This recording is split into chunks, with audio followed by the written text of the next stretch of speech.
So it has certainly not then been a quiet election campaign. Over-the-top rhetoric, legal twists and turns, the incumbent president standing down, even several assassination attempts. All that coming down now to a final push ahead of Election Day. In the last few hours, Kamala Harris courting voters angered by the Gaza war as she promised to do all she could to end it. Donald Trump doubling down on rhetoric with a comment about journalists being shot. Let's hear, first of all, from Harris speaking in a church.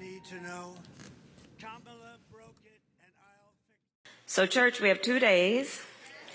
2 days until we decide the fate of our nation.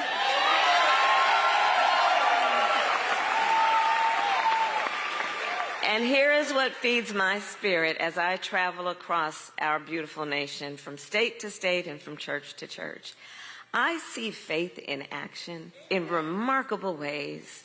I see a nation determined to turn the page on hatred and division and chart a new way forward. Kamala Harris there. Well, Donald Trump, he also spoke about assassination attempts and fake news. It's a crooked country, and we're going to make it straight. We're going to make it straight, and it's not an easy thing to do. They'll want to put you in jail because you want to make it straight. Think of it. Think of it. They cheated elections, and you call them on it, and they want to put you in jail. Think about it. It's the most incredible thing I've ever seen. But I love it. You know why? Because we've proven something, we've shown something, and we're going to get it fixed, and we got to win this election. It's all up to now. I mean, we got 2 days. We've been working for 9 years. We did a great job. Well, let's discuss the latest then with Philip Turle from our International Affairs Desk. Philip, I know you're going to bring us up to date, first of all, on the polls, notably this very unusual poll at the weekend in the state of Iowa. Yeah, lots of happening over the weekend, lots of things happening in this election. Basically, we don't know what's going to happen in the outcome. No one can predict exactly who's going to win because it's so close. This is the closest election in really, I think, history of the US since 1776. But there has been some development this weekend in Iowa with a poll that has been published that has put Kamala Harris in the lead, putting her on 47% to 44% for Donald Trump. Now, before everyone gets very excited about that, this is within the margin of error, which doesn't necessarily mean that Kamala Harris is going to win, but this is always a state that usually is won by the Republicans. So we see a slight gnawing away at what Donald Trump would normally be a victorious situation for him.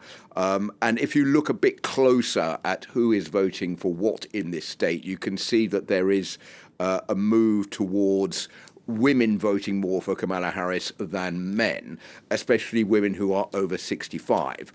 This is another poll by the same organisation, Dame One Register and Mediacom, which found that 63% of women over 65 vote for Kamala Harris and only 28% for Donald Trump, whereas 47% of men voted for Harris and 45% for Donald Trump, so a much smaller margin. And one other figure to keep in mind, Stuart, is if you look back at the election of 2020, 57% of women voted for the Democratic candidate, which was a higher stake than those voting for the Republican candidate. What is interesting this time round, looking at this poll, is to ask two questions. A, will that figure change? And second, is the poll here in Iowa going to be a reflection of what is generally happening across the United States? That's to say, more women moving away from possibly voting for Donald Trump because of his remarks about abortion and other subjects, and moving more towards Kamala Harris. What about the reaction? Has there been much from the Trump campaign? Well, Donald Trump, of course, as we were seeing in that clip, basically is saying that the country is crooked, that there are lots of pieces of fake news about, and he's dismissed the claim from Iowa as being a hoax, and that he is going to win that state. This is not a swing state, Iowa, I hasten to add. The 5 or 7 swing states are Arizona, Georgia, Michigan, Nevada, North Carolina, Pennsylvania, and Wisconsin. Only in 2 of those states, according to the polls, is Kamala Harris in the lead. That's Michigan and Wisconsin, but only by a very, very small amount. So all of those states could swing from one to the other. We don't know who the victorious candidate in each of those states is going to be. Now, going back to Donald Trump, yes, he's been quite vociferous in the past few days, trying to undermine the Democratic campaign. He's been calling the Democrats as demonic. He's saying that he should never have left the White House in 2020, which is leading one to think that maybe he's preparing to lose this election, and if he does lose, there's going to be widespread protests around the United States because he will not accept that loss. He's also made two rather threatening comments about guns in the US. The first one saying he wouldn't mind if a gunman aiming at him through the glass window in this rally behind me also had to get through what he called the fake news, i.e. us, the journalists, to get him. Second, also talking about Liz Cheney, the Republican senator who is a rival to Donald Trump, saying that she should face a gun barrel in the face because she's a woman who likes to go to war, and laughing at a statement by an audience member in North Carolina at the weekend who described Vice President Kamala Harris probably as working as a prostitute. So quite nasty comments from Donald Trump, and those kind of comments are really what the Donald Trump campaign doesn't need right now, pushing more people towards Kamala Harris.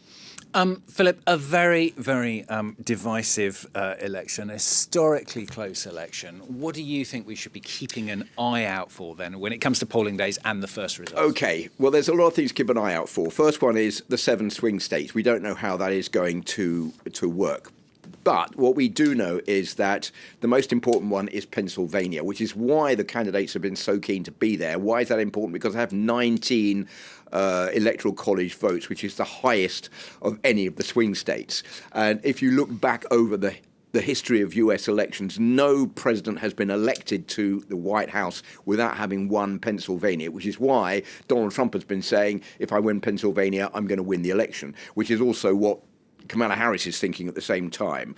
Now, there are 500,000 Puerto Ricans living in Pennsylvania. Remember that comment by Tony Hinchcliffe, the comedian, last week, saying that Puerto Rico was an island, a floating island of garbage. The question is, has that pushed away those 500,000 Puerto Rican voters from Donald Trump? We don't know. We'll have to wait and see. But the bottom line, Stuart, which is what I've been saying all the way through this, is we don't know what the polls are really predicting. The one thing we do know is that they have in the past made a mistake in not giving Donald Trump enough votes. Have they sorted that out this time?